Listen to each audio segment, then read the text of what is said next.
Buen día. Les doy la bienvenida cordialmente y me parece muy bueno y muy importante que ustedes están interesados en los temas importantes de sostenibilidad y del cambio climático en el nivel local, regional y global que es presentado en este capítulo.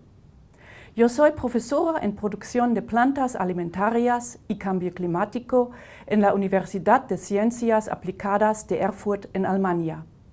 Yo tengo 25 años de experiencia en numerosos proyectos de investigación agraria en los países en desarrollo, principalmente en África, pero también en Asia y en América Latina.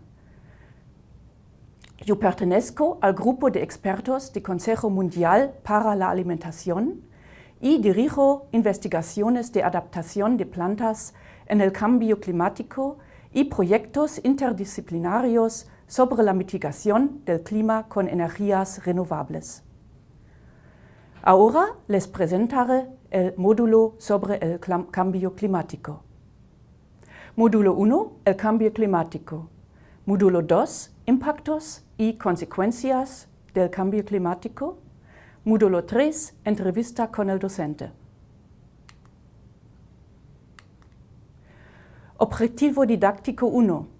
Usted ha comprendido la historia y los orígenes del cambio climático y ha conocido diversos impactos de ello. Objetivo didáctico 2. Usted está en condiciones de comprender las informaciones sobre el cambio climático y en ese contexto puede participar en las discusiones públicas sobre escenarios futuros vinculados al tema. En la presentación hay muchos gráficos. Ustedes pueden detener las imágenes para estudiarlas detalladamente. Ahora la primera cuestión, ¿qué es el clima? Hay el tiempo y hay el clima. El tiempo es el estado de la atmósfera en un lugar y en un momento concreto. El clima es estado y condiciones de la atmósfera en un lugar que se repiten a lo largo del tiempo. Observación de cambios en el sistema climático. Comencemos con el tiempo histórico.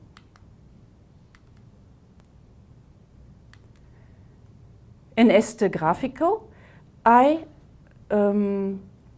una imagen de los 400.000 años precedentes en que hay una coincidencia entre la concentración de dióxido de carbono en la atmósfera y los periodos cálidos en color amarillo o los periodos fríos en color azul. En nivel de dióxido de carbono aumentado tienen lugar los periodos cálidos. En los últimos 2 millones de años no se han observado los valores de dióxido de carbono de 400 ppm como actual.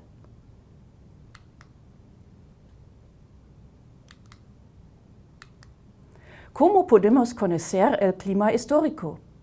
Aquí se ve el método de análisis de hielo para examinar la composición de la atmósfera en la historia.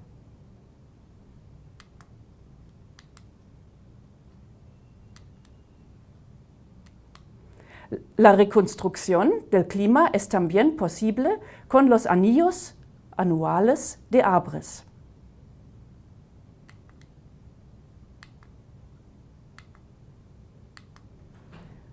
En simulaciones, en color rojo, y reconstrucciones, las curvas sombreado, del último milenio observamos los cambios de la temperatura en el hemisferio norte.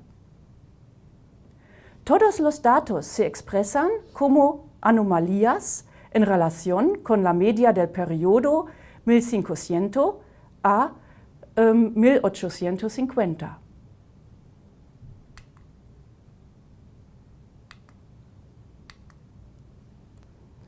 En la historia, en 1827, Joseph Fourier fue el primer científico que describió el efecto invernadero. Detrás, John Tyndall descubrió que el dióxido de carbono, el metano y el vapor de agua bloquean la radiación infrarroja. Arrhenius calculó que duplicar el dióxido de carbono de la atmósfera subiría la temperatura 5 a 6 grados Celsius. Calendar argumentaba también que la actividad humana había incrementado el dióxido de carbono en la atmósfera en alrededor de 10% desde el comienzo del siglo.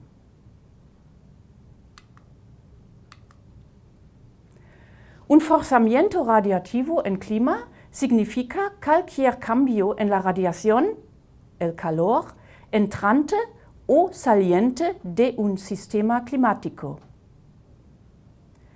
En las imágenes de este gráfico, en las imágenes superiores, en general se muestra que el patrón del cambio en la temperatura observada, la curva negra, es significativamente diferente del patrón de la respuesta a forzamientos naturales solamente.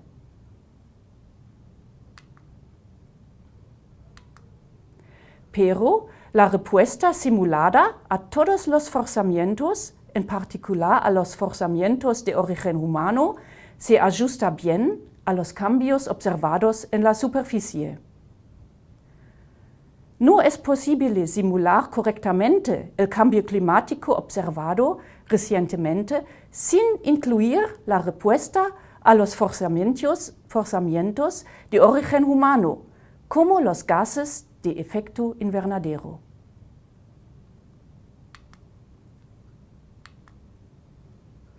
También la temperatura superficial del mar hasta una profundidad de 700 metros ha aumentado desde finales del siglo 1900.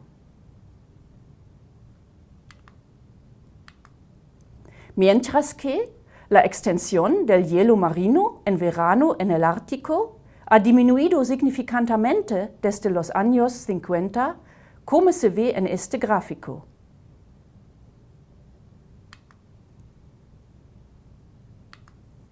Cada uno de los 3 últimos decenios ha sido sucesivamente más cálido en la superficie de la Tierra que cualquier decenio anterior desde que existen los registros instrumentales.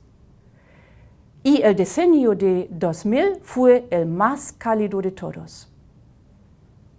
En síntesis, los valores medios anuales y, en la imagen inferior, los valores medios decenales de temperaturas en superficie terrestres y oceánicas combinadas muestran un ascenso significativo.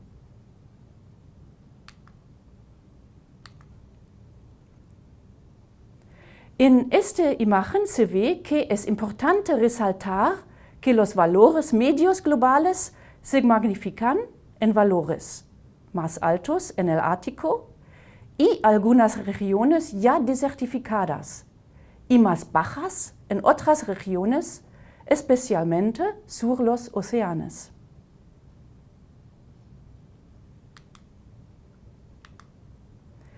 El efecto invernadero es el fenómeno por el cual determinados gases, que son componentes de la atmósfera terrestre, retienen parte de la energía que la superficie planetaria emite por haber sido calentada por la radiación solar. Si no fuera por el efecto invernadero, la vida en la Tierra, tal como la conocemos, no sería posible, ya que la temperatura en la superficie estaría en torno a los menos 18 grados Celsius.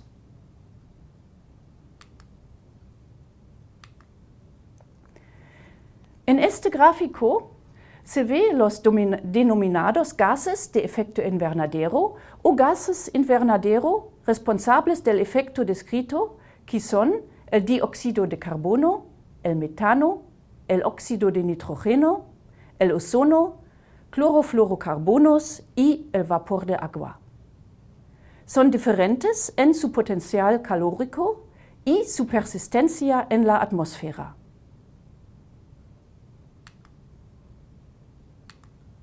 El potencial de las gases invernadero es significativamente diferente, mismo que es el tiempo de duración en la atmósfera.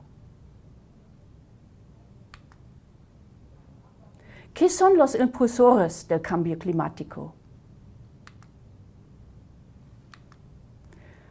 Hay los impulsores naturales del cambio climático y impulsores antropógenos del cambio climático.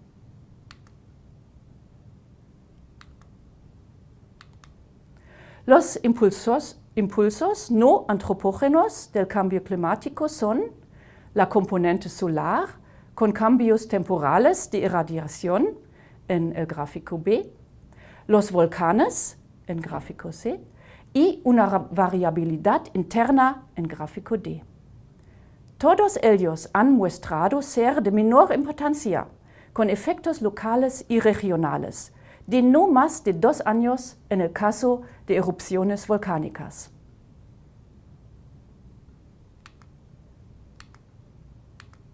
Solamente los patrones del componente antropógeno, el gráfico E, corresponden a los patrones de la temperatura aumentada observada, el gráfico A.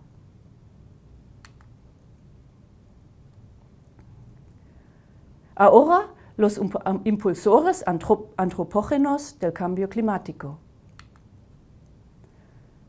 Las emisiones de dióxido de carbono procedentes de combustibles fósiles y de la producción de cemento han aumentado desde el inicio de la revolución industrial. Las emisiones se miden en dióxido de carbono equivalente, una medida utilizada para comparar los diferentes gases de efecto invernadero. Entre las emisiones antropógenas anuales, el dióxido de carbono está en primera posición.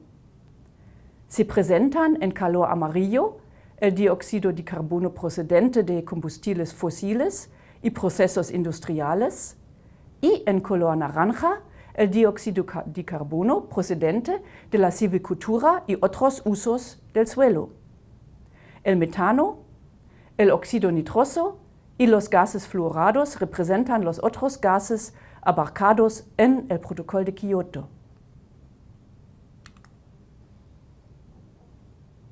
¿Qué son las emisiones de gases de efecto invernadero por sectores económicos? ¿De dónde vienen los gases? La imagen muestra la proporción de emisiones directas e indirectas proveniente de la industria, el transporte, los edificios y la generación de energía de la agricultura y el uso del suelo.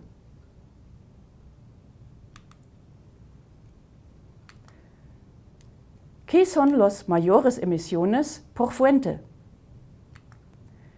En este gráfico se ve que por países de América Latina sobresale Brasil como el mayor emisor por cambio en el uso de la tierra, con más de 8.000 toneladas métricas de dióxido de carbono equivalente.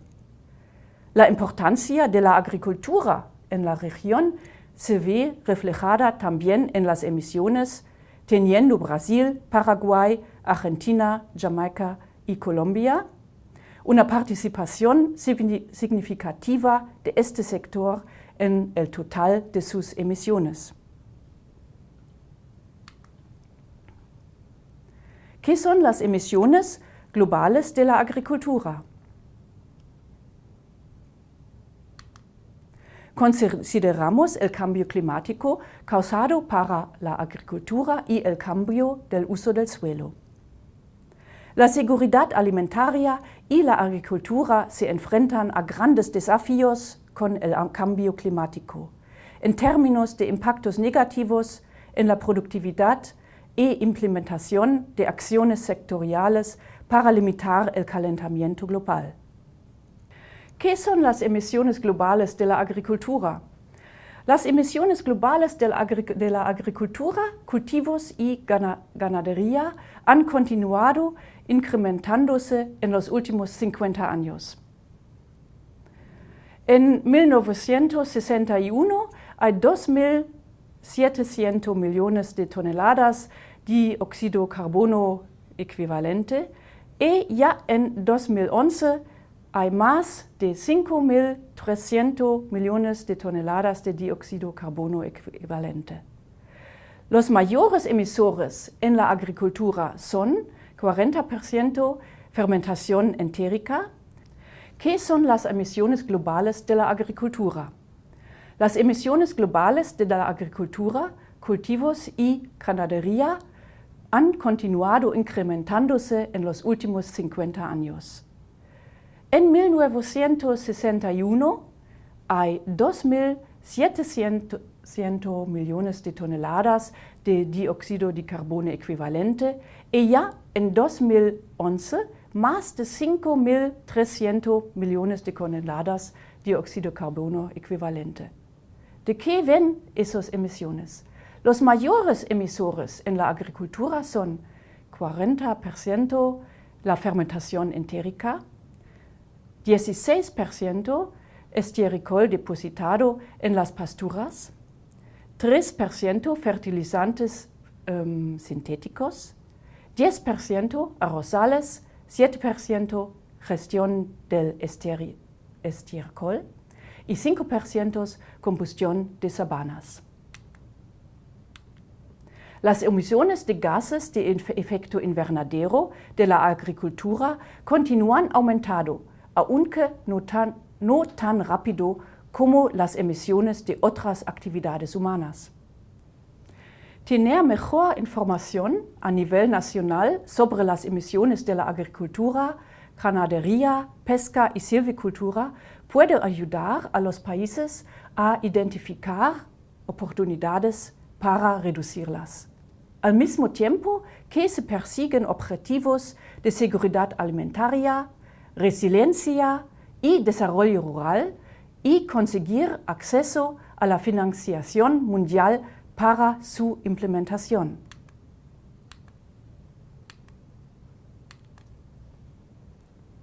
¿Qué son las emisiones de la agricultura en América Latina y el Caribe?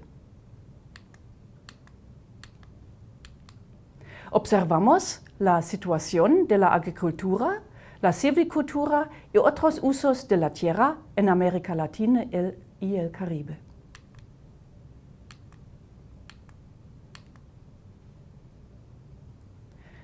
Aquí hay las emisiones y absorciones de gases de efecto invernadero, de agricultura, silvicultura y otros usos de la tierra. Las emisiones regionales por fuentes provenientes de la agricultura, silvicultura y otros usos de la tierra fueron más de 2.800 millones de toneladas de dióxido de carbono equivalente en el 2010. Mientras la absorción en la región por los sumideros de la agricultura, silvicultura y otros usos de la tierra fueron más de 440 millones de toneladas. Fuentes y sumideros en la agricultura, silvicultura y otros usos de la tierra son cultivos y ganadería, conversión meta de bosques, quema de biomasa, tuberas degradadas por emisiones y por absorción los bosques. ¿Qué son las emisiones regionales de la agricultura? Las emisiones regionales de la agricultura han continuado incrementándose en los últimos 50 años en América Latina. Los mayores emisores en la agricultura son 70% de fermentación entérica, 25% estiércol depositado en las pasturas, 5% fertilizantes sintéticos, 2% estiércol aplicado a los suelos, 3% gestión de estiércol y 2% residuos agrícolas. Las emisiones que provienen del uso de la energía en la agricultura son 55 millones de toneladas. Las emisiones de la agricultura por continente se muestran en este gráfico. Se ve que en América Latina hay 17% y es una emisión importante en nivel global. Esa imagen muestra el forzamiento radiativo negativo de los aerosoles que causan un enfriamiento y el patrón de los gases de efecto invernadero que causan un recaliento. En conjunto dan el total de forzamiento radiativo antropógeno que es positivo y causa el calentamiento global. En este gráfico vemos los efectos de emisiones en los componentes del clima, temperatura y precipitaciones. El forzamiento radiativo del clima entre 1750 y 2011. La figura muestra la composición de agentes de forzamiento radiativo del clima entre 1750 y 2011 debido a los cambios de la concentración de los agentes. El dióxido de carbono representa el factor más importante y, con los otros gases de efecto invernadero, domina la emisión total antropógena, resultando en un forzamiento significante positivo. Se ve que los aerosoles provocan un efecto negativo. Las evaluaciones de la situación climática son demostradas en los reportes del Grupo Intergubernamental de Expertos sobre el Cambio Climático, IPCC. Desde el año 1990 han producido 5 evaluaciones de la situación climática y de sus impactos.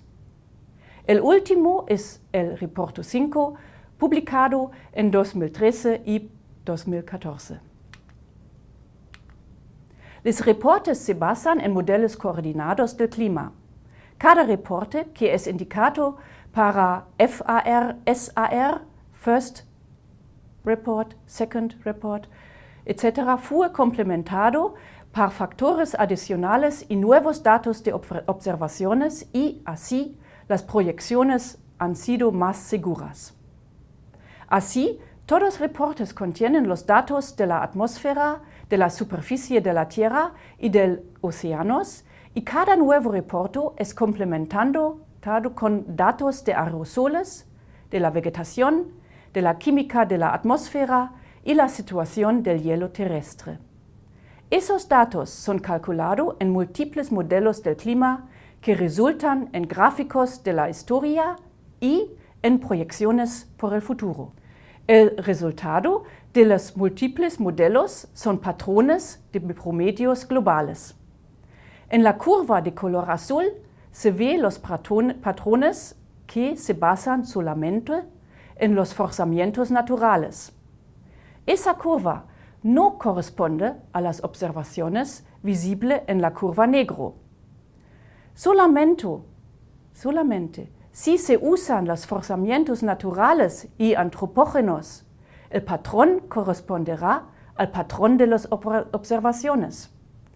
Eso demuestra que los modelos son muy exactos y muestran el clima real, y que las emisiones antropógenas causan el calentamiento de la Tierra. Eso se ve también en los promedios en América del Sur y el Atlántico Sur.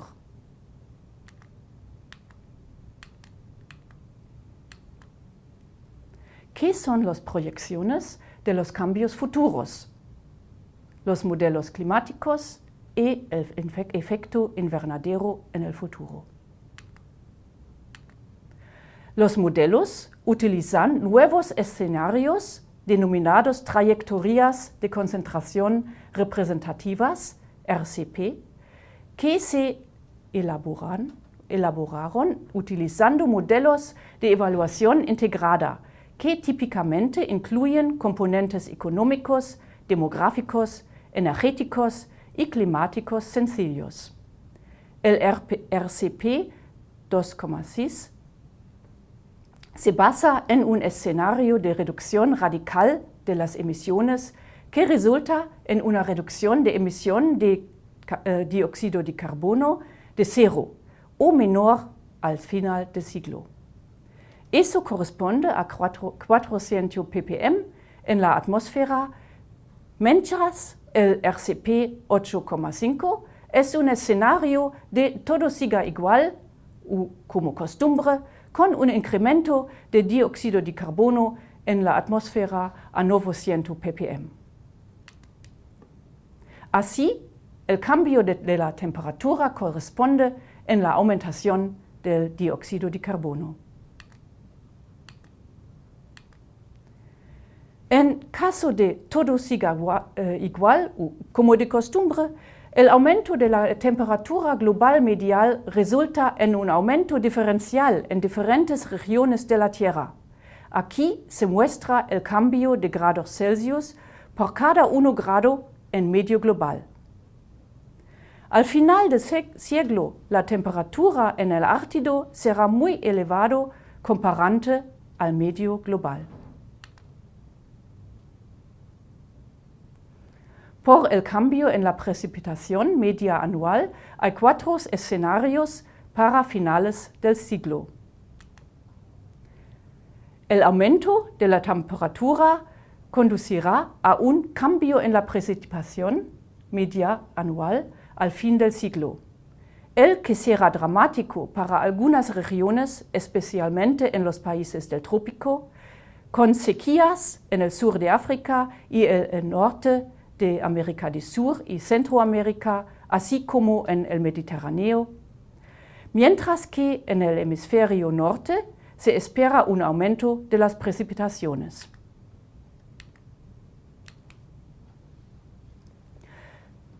Las proyecciones hacia el fin del siglo en América Central y el Caribe, en el caso de cambio climático máximo, presentan una reducción proyectada de las precipitaciones de 20 a 30% y un aumento de las precipitaciones extremas. Esa mayor precipitación se debe a ciclones tropicales con entrada en tierra por las costas del este y del oeste.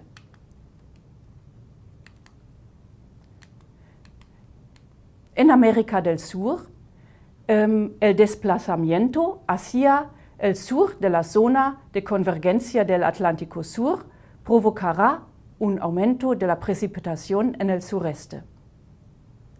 La tendencia positiva del modo anular del sur desplaza la trayectoria de las tormentas tropicales hacia el sur, disminuyendo la precipitación en el centro de Chile y incrementándola en el extremo sur de América del Sur.